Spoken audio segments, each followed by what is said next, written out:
नारळापासून खोबरं वेगळं कसं करायचं ते आज आपण या व्हिडिओमध्ये बघणार आहोत। तर ही पद्धत अगदी साधी सोपी आहे आणि पटकन आपलं काम सोपं करणारी आहे। करवंटीपासून खोबरं वेगळं कसं करायचं ते आता आपण बघूया। तर इथे मी नारळ फोडून घेतलेला आहे, फोडून त्यातलं पाणी काढून घेतलेलं आहे आणि एका टोपामध्ये आपण पाणी गरम करायला ठेवलेलं आहे। पाणी गरम झालं की त्यावर या चाळणीवर नारळ ठेवून 10 मिनिटे आपल्याला वाफवून घ्यायचं आहे।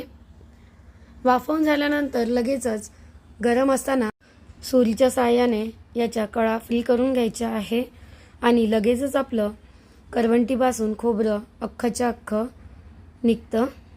तर ही पद्धत खूपच सोपी आहे, तुम्ही अशा प्रकारे करू शकता।